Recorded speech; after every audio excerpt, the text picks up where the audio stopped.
Hello? Good morning.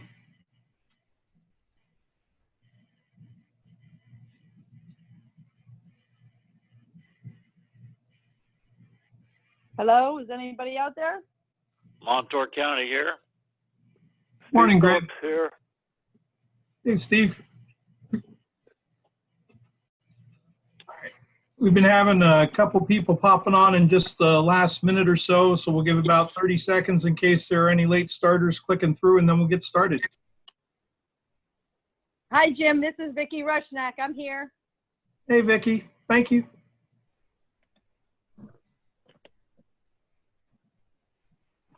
Sean McLaughlin, Union County. Morning.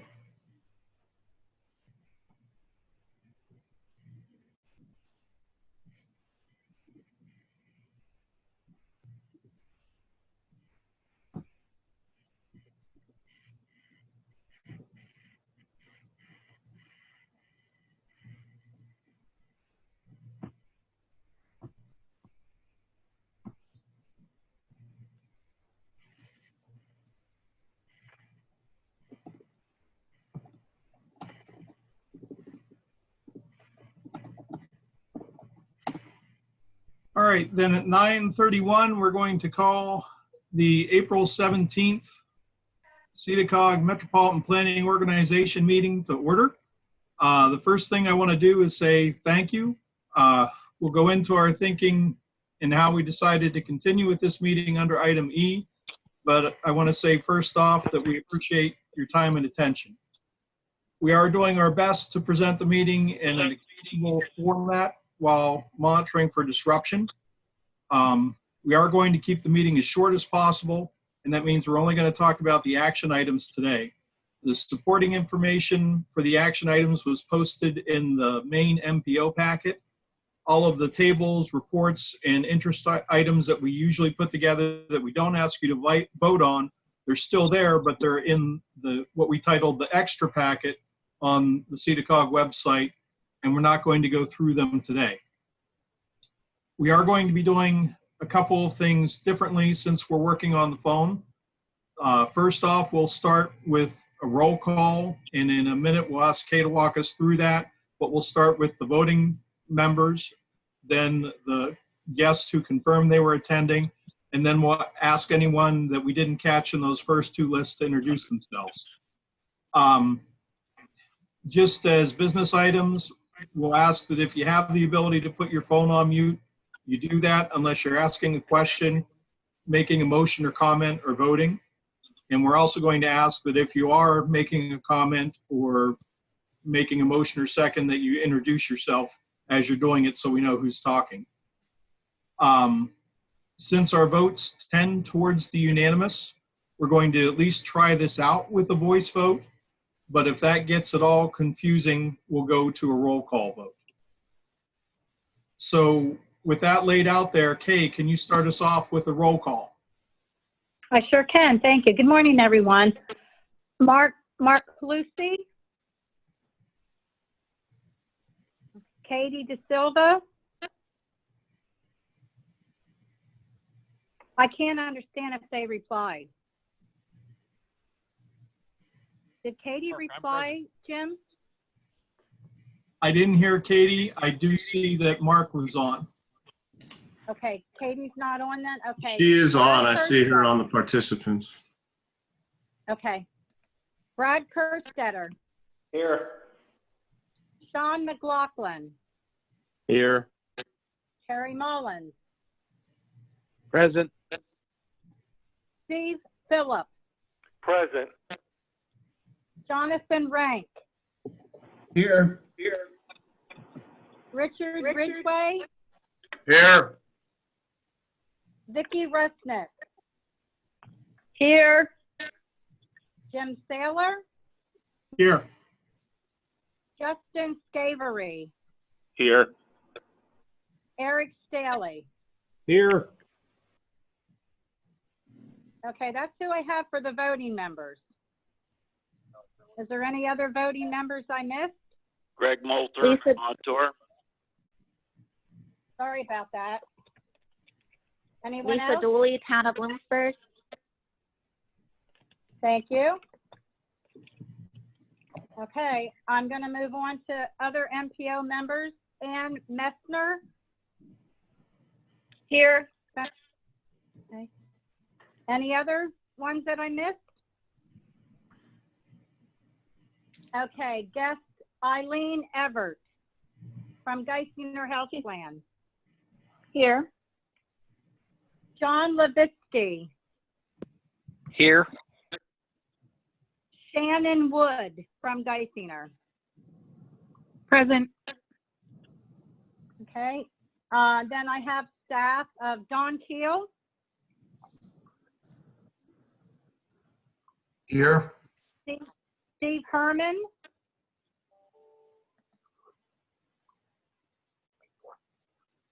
Steve was on earlier. It looks like we might have lost him. okay, Catherine Lewis, Here. and Jeff Stover. I'm here. And I'm sorry, I missed Kyle Postupak. Here. Okay, that's everyone I have so far. Anyone that I missed? Hi, Kay. This is Jamie Lemon with Federal Highway. Okay, thank you, Jamie. And this is Beth Needham with Rapid Transit. Okay, thank you. Steve Wilver with Larson Design Group. Kristen Mulcairn with PennDOT Central Office.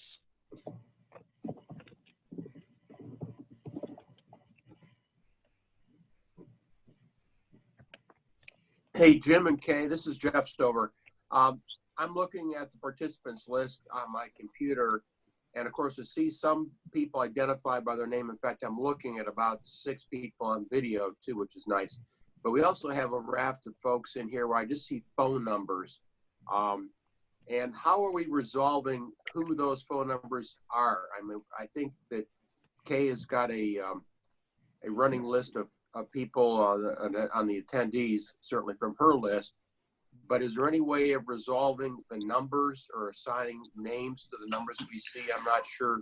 Is maybe because those folks are not in my Outlook or what? Is maybe. Yeah, no, I can rename. Might be a tedious process. I can rename people by their phone numbers. They'll just have to announce the phone that they're calling in from. Okay. I mean, this is Hi, one of the excuse me, this is Go ahead. This is Emily. I'm with Geisinger. I'm just taking notes. What's your last name, Emily? Gregorovich. Gregorouwi. C as in cat, Z as in zebra. Thank you. The reason I say this is the first, and this is one of the larger Ring Central meetings we've had. And looking ahead, we may have some other meetings in other parts of SEDA-COG that we may have down the road have to then, at this point in the meeting, actually go through and say, here's a phone number, who is that? And then we make a notation. So again, it's a housekeeping matter. When you have smaller meetings, it's really not an issue, but when you have one where the public may be involved, I know some meetings coming up for the SEDA-COG Rail Authority that will be open to the public and advertised with a call-in number.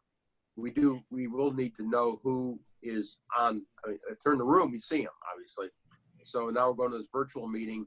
There needs to be a way for us to know who was there. So anyway, just again, just a housekeeping item. Sorry to interrupt the flow of the meeting there, Jim. That's all right. It's clearly something we need to work on. As we move forward, I think we'll get better at that.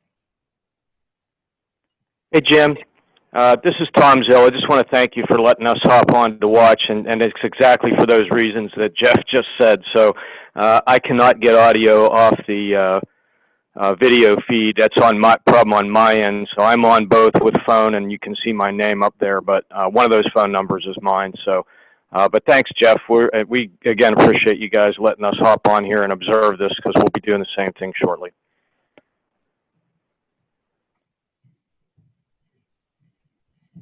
And that brings up another housekeeping item as well. I think if you've been to our meetings before, you're used to the fact that Kay records the proceedings of the meetings to help her in pulling together the minutes.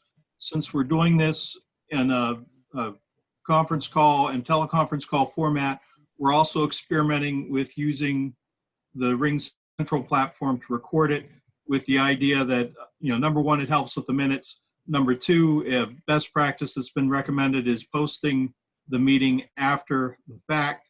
I don't think we're ready to make that jump without talking to you about it.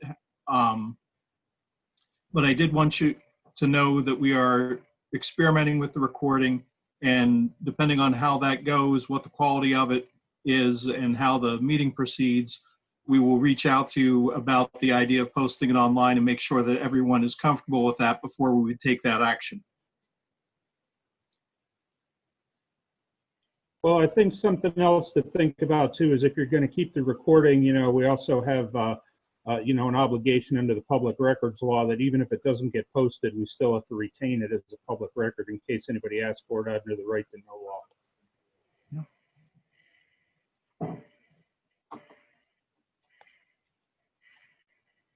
Okay, so having gotten through the introductions, we're going to try and get into the meat of the agenda.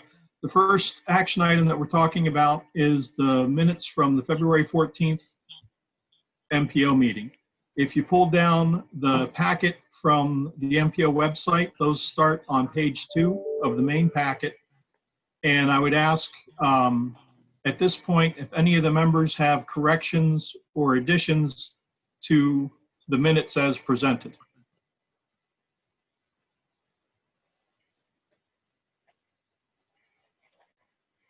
All right, if there are no corrections or additions, is there a member who is willing to make a motion for the adoption of the minutes as presented? Mark Lucy Mifflin, I make that motion. Mark, thank you for the motion. Is there a second? Kerry Mullins, PennDOT, second. All right, Kerry, I appreciate the second. Any further discussion from members? Then hearing none, we're going to give this a try as the first voice vote. Would all of the members in favor of adopting the minutes as presented, please signify by saying aye. Aye. Aye. Aye. If there are any members that are not in favor, would they please signify at this moment by saying nay? Are there any members that wish to abstain from this vote? All right, then realizing that we have a quorum, that all members that voted were in favor, and that there were no votes of nay or no members that abstained, we will count the minutes from the February 14th as adopted as presented. Thank you. This brings us up to then item D, the TIP administrative modifications and amendments. And we wanted to start here with a brief summary of our understanding of PennDOT's operations under the mitigation measures. Work on most PennDOT projects has been suspended. There's a list of 61 emergency projects that will continue, and that was published on the PennDOT website. In talking with our local PennDOT contacts, we also realize there are some smaller projects that are moving forward on an emergency basis.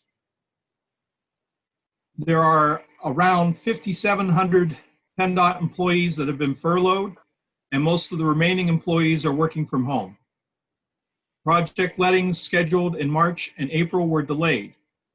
Future lettings may also be delayed, and these delays will have a cumulative impact on the construction season, so that we know things related to the TIP are changing. But for today's meeting, what we're processing is an amendment to add new projects to the TIP, some administrative actions that occurred before the mitigation measures were put in place, and then in the next item, we'll ask your approval to take the draft TIP out for public comment. So that first action item under D then is an amendment to add a transit project to the TIP. And again, going back to the main MPO packet, if you pulled it down from the website, there's a one-page description on page 9. We're asking you to approve an amendment to add just under $500,000 in FTA funding to the TIP. And the funding is a result of a successful application by Geisinger Clinic and PennDOT. The purpose they listed in the application was to employ innovative approaches for increasing access to health care by combining mobility management and technology solutions. We have Eileen Everett from Geisinger to provide a very brief overview of the program funded by this application. And Eileen, if it's okay with you, I'd like to turn it over to you now for just a brief introduction so the members understand what this program will do. Sure, absolutely. Hi, Eileen Everett from Geisinger.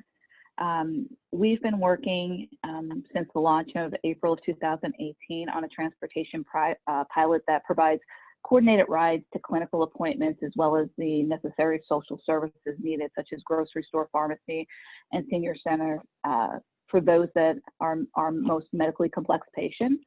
And through the relationship with Rapid Transit, we provide coordinated rides with the most appropriate transit, whether that's public transportation, taxi, or private vendors to support, or even Medicare or Medicaid services.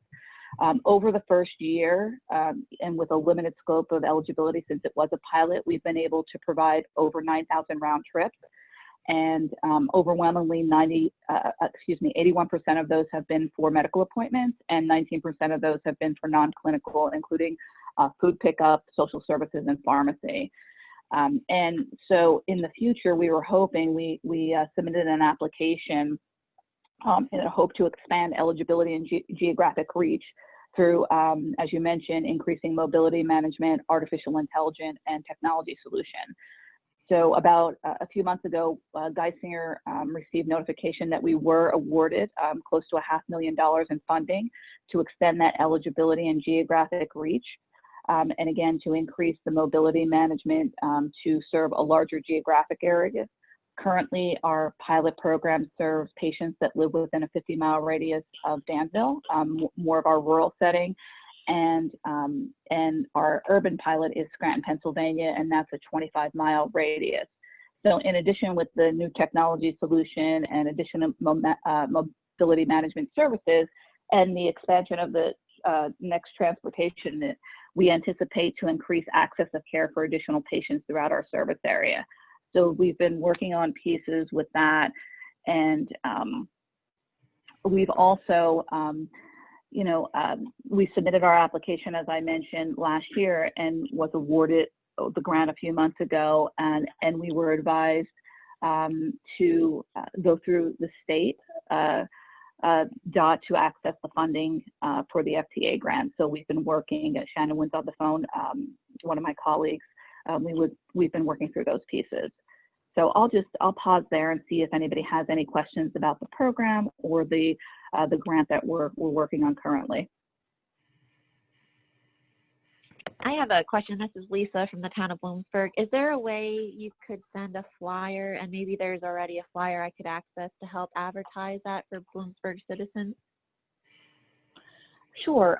Right now, the current pilot program is typically how the referrals happen if they're currently working with our care team. So with a community health assistant or a case manager, our case managers are talking to patients about that eligibility, but we can definitely send more information on how they would talk to their care team if they did have a transportation barrier and met the criteria, how we would potentially get them enrolled in the program.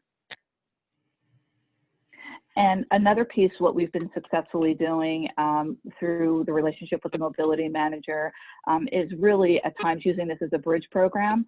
So for those that currently are eligible for MATP benefits and may just not, know how to apply for those, we've been helping individuals apply for those because we know that definitely utilization within the state of Pennsylvania, there's opportunities to increase that.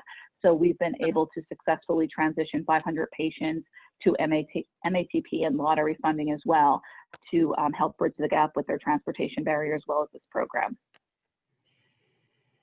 This is Rich Ridgway, Columbia County. This is being done in conjunction with Rapid Transit? Correct. We decided once we started this pilot to partner with a local transportation agency that owns their own fleet of vehicles. So we use Rapid Transit for many of our rides, but then also their mobility manager through Rapid Transit, if it's not within the specific area or not within their service area, they serve as our broker, if you will, and secure subcontractors to help fulfill those rides. Thank you. Sure. And they also work with other public transit authorities, for example, in the Scranton area as well. So they help us coordinate all those pieces since they're really the subject matter experts in transit. And they've been a great partner.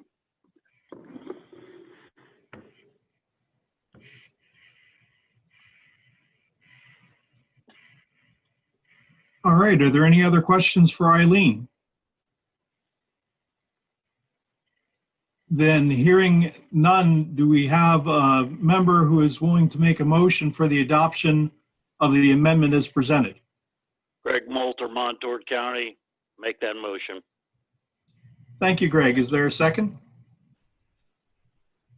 Rich Ridgway, Columbia.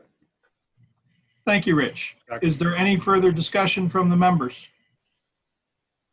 Then hearing none, we'll go ahead with this a voice again. If all the members who are in support of adopting this amendment as presented would say aye at this time, please. Aye. Aye. If there are any members who are not in support of this, would you signify by saying nay at this time, please? And are there any members that wish to abstain from this vote? All right, then we will count this amendment as adopted as presented. Thank you. The next action item under agenda item D is approval of the administrative actions on the tip for District 2 that have occurred since the February meeting. So the summary for this is on page 17 of the MPO packet. It's a little different than what you usually see, and that's due to the differences in the reporting software that's available to Carrie as he works from home. For this period, there are two actions. We're adding an influx of deobligated funds. Those are funds that were included in project budgets but weren't needed by the time the project was completed and closed out. And they're being put back into a line item on the tip. The second item, we're adding funding for the local access road on Commerce Drive in Mifflin County to the tip. We approved this project back in the December meeting, and this administrative action is just PennDOT following through and putting the funding to that item as it becomes available. So with that brief description, are there any questions for Vicki on the administrative actions for District 2?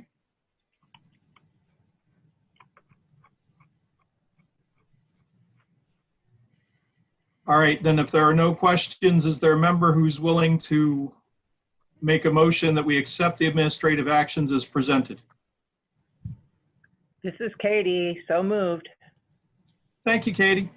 Is there a second?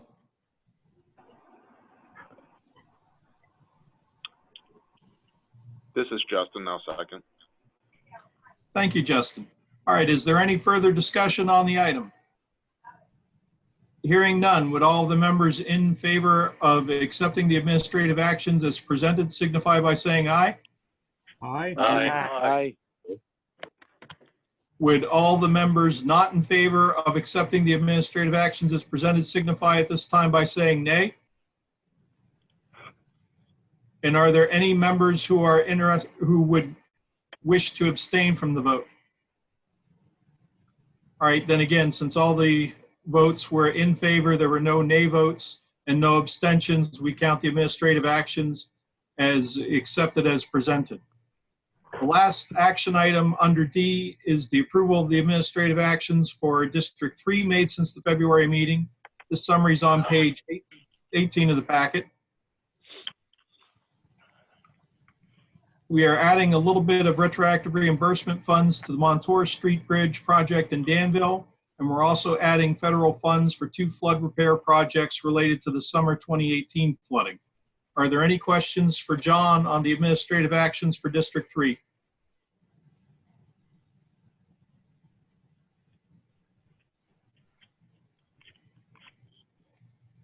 All right, then hearing none, is there a member willing to make a motion in favor of accepting the administrative actions as presented? Steve Phillips, make the motion. Thank you, Steve, for the motion. Is there a member willing to put forward a second? Greg Moulter, second. Thank you, Greg. Any further discussion? Then hearing none, all the members in favor of accepting the actions as presented, please signify by saying aye at this time. Aye. Aye. Any members not in favor of accepting the action, please signify by saying nay at this time. And are there any members who wish to abstain?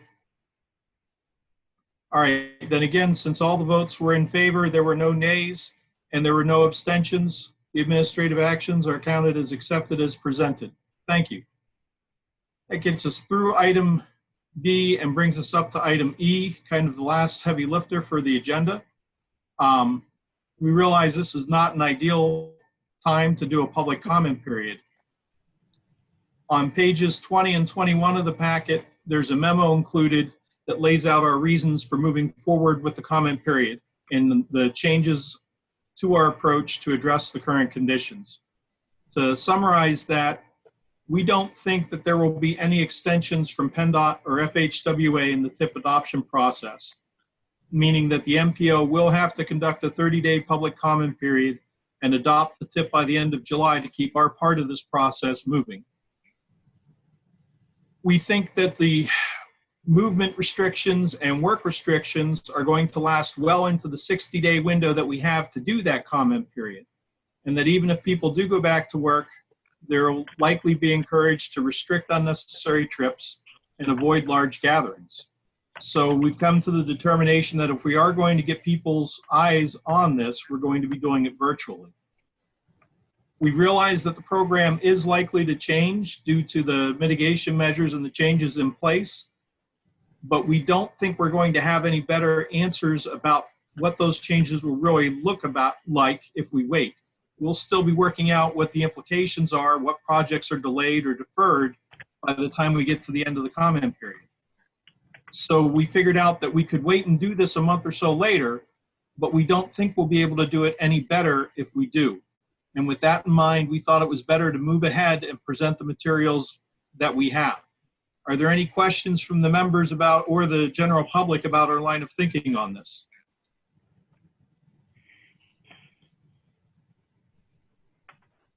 All right, well then with that, I'm going to turn it over to Steve to summarize the materials that were included in the packet. Steve?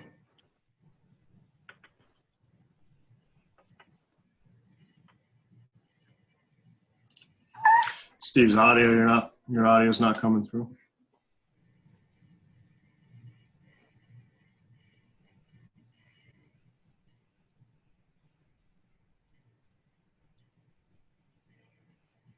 Still not getting you, Steve. No.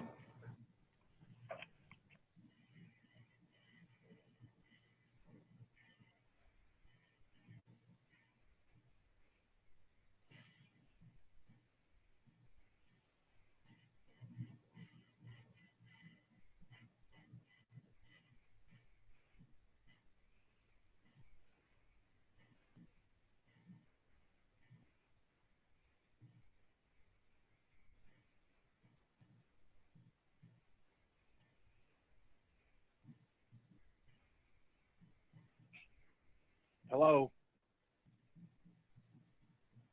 Hello, we're having some problem with Steve's audio here. He's taking a couple minutes to try and resolve it.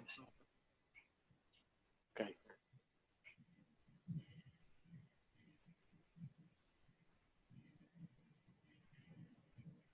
Should we have ask Steve to call in separately? Yeah, it looks like he dropped off and he's going to log back in would be my guess.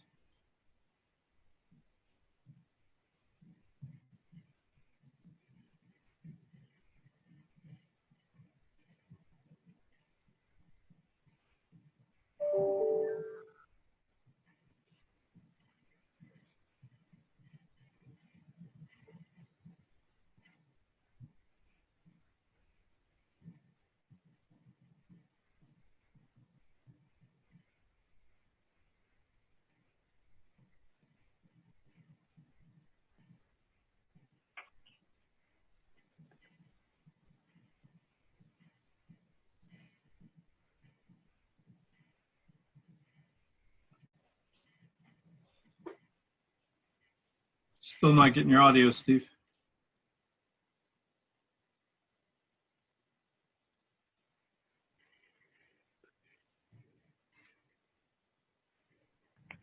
This is Katie. I could not get my audio to work, my microphone or whatever.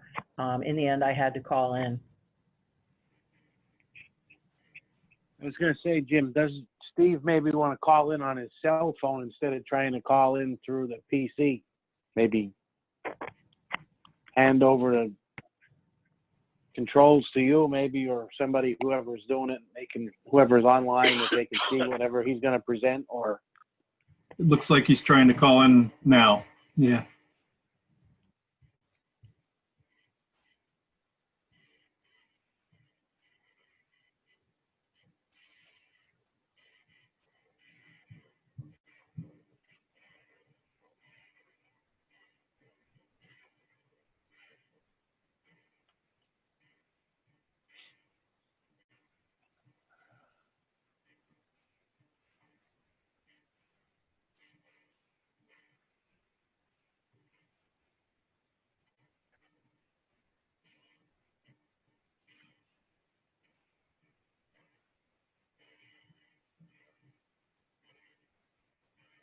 Hello, is this coming through?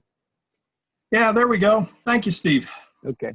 Sorry about that, folks. We've been doing the Ring Central meetings. I've been using the Surface and it's been going okay, but I don't know, something must have gone a little haywire with my audio for this morning, so I apologize for that. But thanks for bearing with us and thanks for joining this call. I think by my count, we have 15 of 17 voting members on today, so I appreciate you taking out the time and taking part in this new format with us. And I think we have 14 additional folks, so really strong participation and turnout. So thanks for being a part of today's meeting. And as Jim said, I'm going to walk through a little bit of the draft 21 to 24 tip information. This was shared out on our website with the links we had given to folks on April 9th. When we gave you the links there to download the main packet, also the supplemental tip information, and then our extra packet details. So just quickly for a little bit of process and to step back through some of the coordination, since I know we have folks who have joined us throughout the development of the tip process and some other callers on here today. Just to highlight a little bit of the timeline, this started about a year ago, a little over a year ago, with the State Transportation Commission performance report that was issued for the state and the STC surveys that we've become accustomed to for the last couple rounds. So that was all put out and collected the information from the public, went into the process, and then during the summer of 2019, the statewide financial guidance that we need to factor and rely upon for the project mix was issued in the summer, along with the general and procedural guidance that needed to be followed for the tip update. Throughout the summer, we had met with the counties, other local officials to discuss primarily local bridge priorities they have for this tip update and other project considerations. And as a result of that information, we coordinated further with PennDOT on the carryover and candidate tip projects, making sure all the scopes, schedules, and costs were updated and where we had room and ways to navigate adding new projects. The preliminary draft tip was submitted to PennDOT Central Office in December of 2019.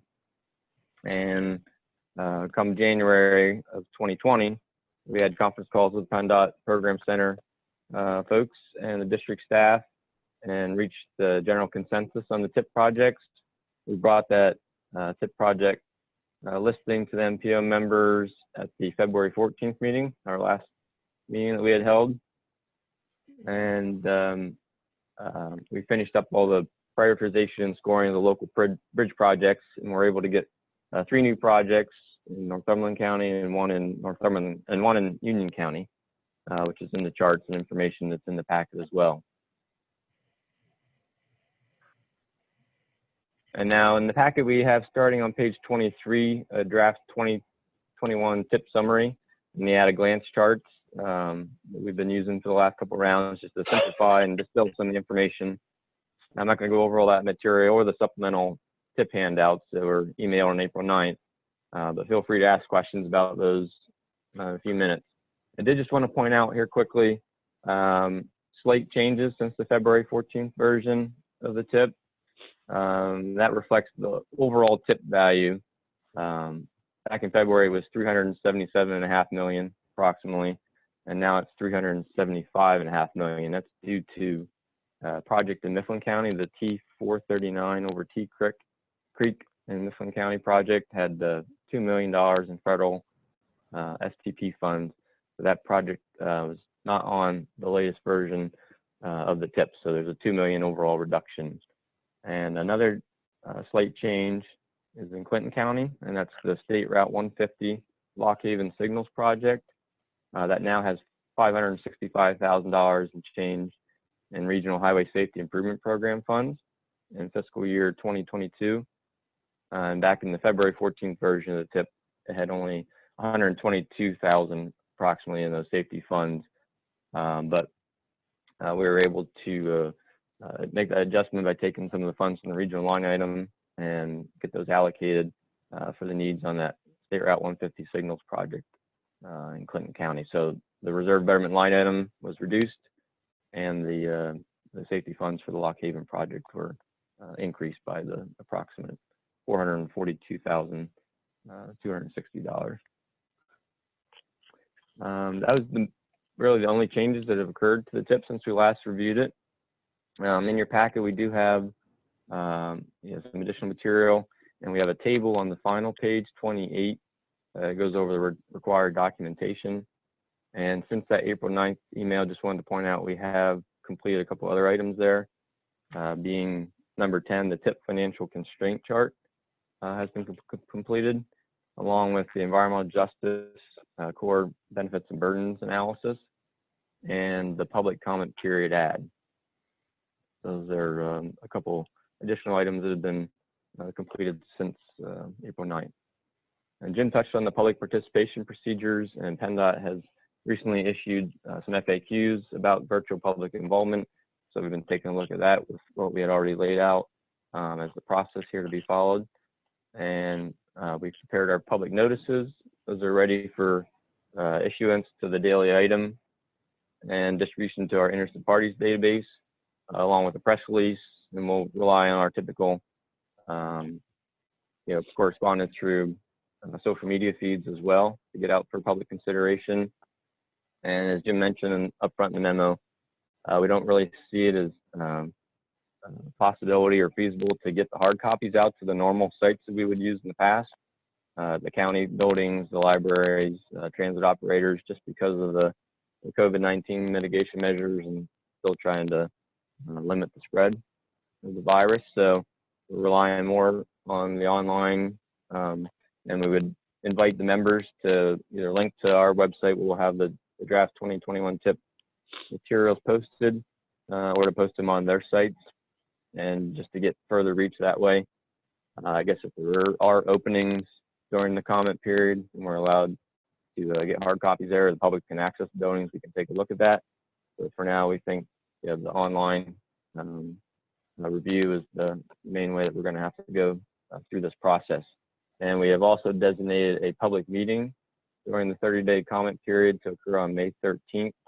That information is in the packet as well, at 6 to 7 p.m. The details will be in our notifications, but we're looking to run that through Skype and allow opportunities for questions from the public as part of the presentations that will occur then. So that's a little bit of the rundown on the changes and the procedures for the TIP update. And before soliciting any vote to approve advertising it for public comment, which we're looking to run from April 24th to May 24th, we just wanted to put it out for any questions members may have at this time on the project listing or the public participation process or anything else. So float it out there for questions and discussion before we start to entertain any motion.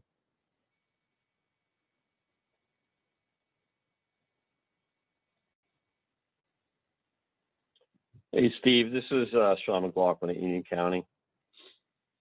Yes. I was hoping not to have to have this discussion at the MPO meeting, but we're going to have to, I guess. Union County, after the last MPO meeting, has developed some concerns about how this TIP was developed, especially the local bridge projects. we contacted SEDA-COG staff. There was a apparent scoring error on one of our bridges in the prioritization ranking. SEDA-COG has since admitted that the scoring was incorrect and higher, and if the correct score would have been used, it would have been, you know, one of the top 2 bridges in the region on the ranking. I guess with that said, we haven't seen any revised rankings come out to reflect that, and feedback I got from Jim Saylor was, well, you know, PennDOT really didn't want that bridge funded. The other thing we noticed is that some of the other bridges in other counties that were programmed did not even go through the prioritization ranking process. And I thought as a board several years ago, we decided that local bridge projects would be fed into the TIP off of the results of the prioritization. So that's a little bit perplexing. And then finally, the Union County Bridge that did get added, Union County Bridge 23 was a bit of a surprise because we've been working with PennDOT since 2017, our county commissioners, to get a solution to look at that covered bridge and do engineering analysis to see what's wrong with it. And we were promised that PennDOT was going to provide funding for that. And we were not led to believe that it would come through the TIP. And so last summer, we started developing a project in ECMS with PennDOT staff. They told us, myself, our engineers, and our county commissioners, that that project would get underway in 2020. And then to our surprise, it shows up on the new TIP programmed in 2023. So needless to say, the Union County commissioners are not real happy about how some of this has taken place. And some of those bridges that were programmed in other counties that didn't go through the prioritization process, one of them is in pretty good condition, has a sufficiency rating of about 80 or 81 based on information we were able to publicly access. So I guess, you know, just in a nutshell, I'd like to know why the error in the bridge rankings was not corrected and reissued with the new scoring to all the MPO members. I'd like to know why certain bridges were programmed that weren't even ranked through the process. I thought as a board, we decided that that was going to be our protocol. And I want to know why PennDOT didn't keep its word to Union County on Bridge 23. And I want to know who's driving this bus. You know, at the end of the day, do we as the MPO members have the final say? Or is this PennDOT show and we do what they want? And why are we allowing them to dictate which local bridges get funded and which ones don't? You know, it's kind of perplexing. And then the last thing is, you know, I've heard rumors that folks are saying, well, Union County has enough bridges. They don't need any more projects. I'd just like to say that the reason we have the projects we do is because our county commissioners went through the pain of adopting the $5 fee and took the political heat for that. And that was available to every county. And we got $2 million of incentive money from central office to do that. So that's how we got the bridges we do. And we just want this process to be fair. All right, Sean, I appreciate the points. I'd like to weigh in and respond to a couple of those. First off, if I gave you the impression that my answer was that PennDOT didn't want that bridge funding, that was a mistake on my part. That's not my understanding of it.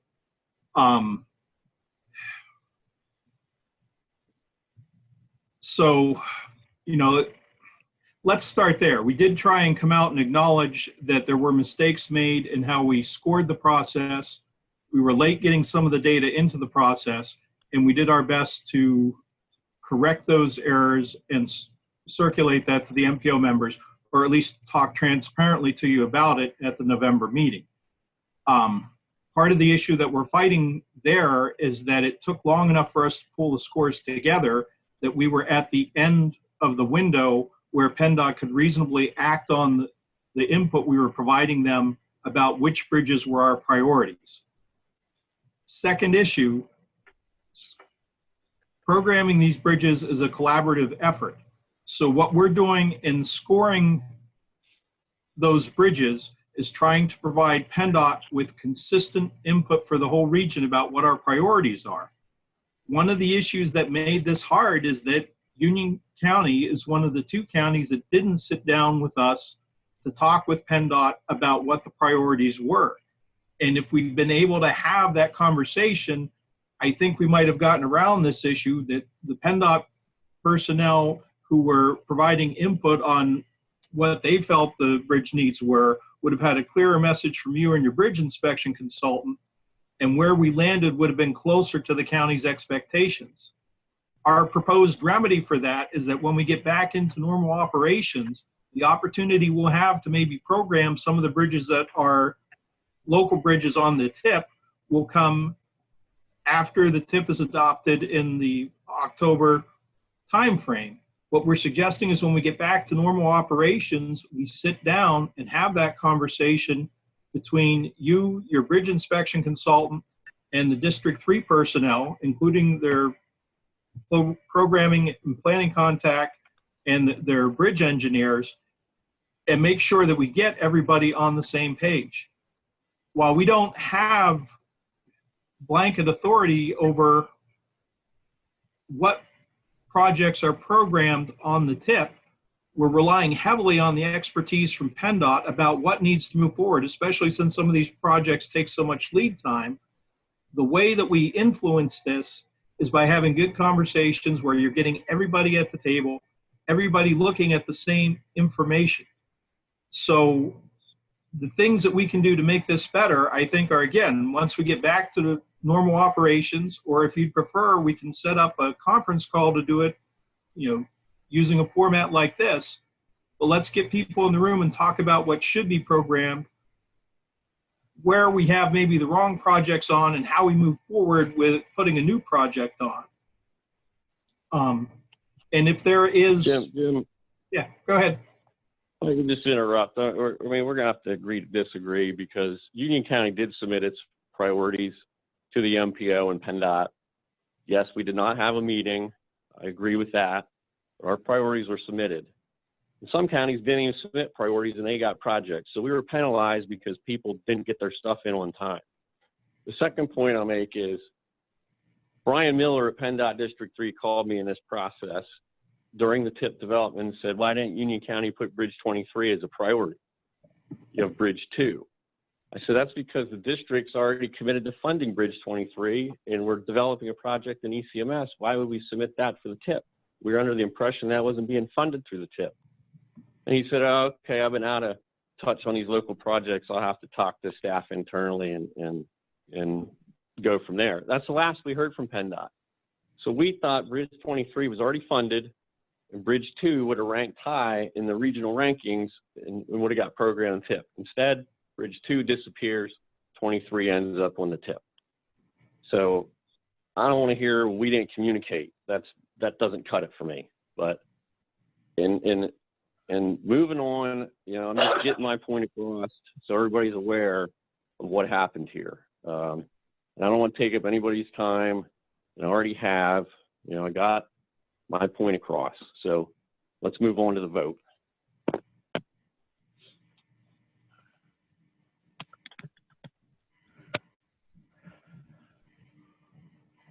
Any other question, discussion? And I would just reiterate, the TIP obviously is fluid.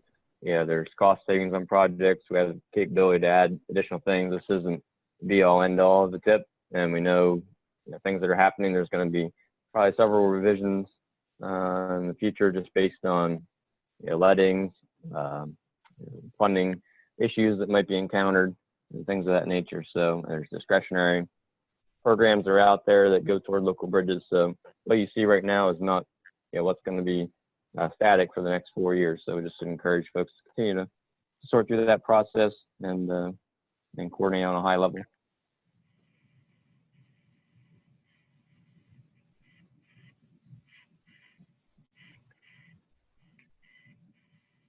And the supplemental TIP information that we had in the packet was the first 4 years, and we had the 12-year program.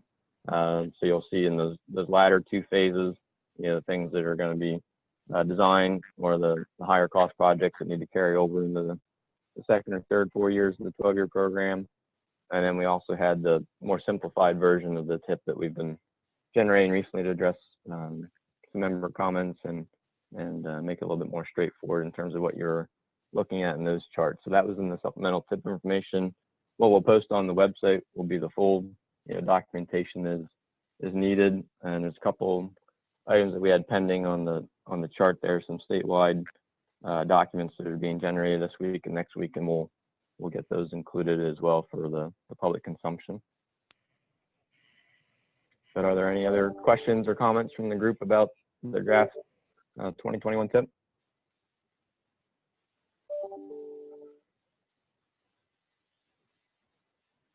If not, we would look to entertain a motion first to approve advertising the draft 2021 tip for public comment, a 30-day public comment period. Do we have a motion?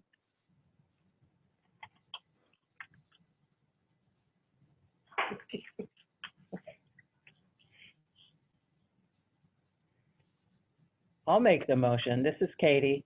I'm wondering if Union County is entitled to make comments as the public if they are a participant, or are they not? Do they not have that option? No, that's absolutely an option to anyone, any resident, business, organization. Yep. So if we're putting it out for public comment, I think it's safe to make the motion. Okay, thank you, Katie Silva, for that motion. Is there a second? Montour. Greg Mulder, thank you for the second. All in favor of taking the draft tip out for public comment, please indicate by saying aye. Aye. Aye. Aye. Aye. Okay, we'll take that as consensus, but we do want to offer the opportunity. Are there any nays? Nay, Union County. Nay from Sean, thank you. And are there any abstentions?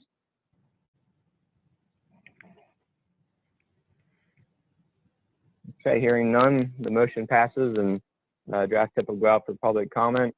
Again, the expected timetable is April 24th to May 24th. That'll allow time for reviewing and pouring over any comments, getting responses to them. And if there are any adjustments that need to be made and any other comment periods needed, if there's significant changes, it will have time to work through that, hopefully before the June meeting, and get the adoption of the tip and keep it marching forward, and getting the state approvals in August, September, and then the draft tip will take effect starting October 1st of the new federal fiscal year. Thank you, everyone. And back to you, Jim. All right, so that's all the items we had on the short agenda. We do encourage you to go through the extra packet that was on the website. Again, that has all the interest items and the additional tables and reporting that we put together between meetings. I do want to say thank you for the good discussion today. These are issues that we have to work through if we're going to say that we represent the views of the region. So I appreciate that, and I appreciate your taking time to work with us today. Before we wrap up, I just want to throw it open. Are there any comments from the members? Are there any things you want us to know about how things are going in your county? Are there any points you want to raise for the good of the order?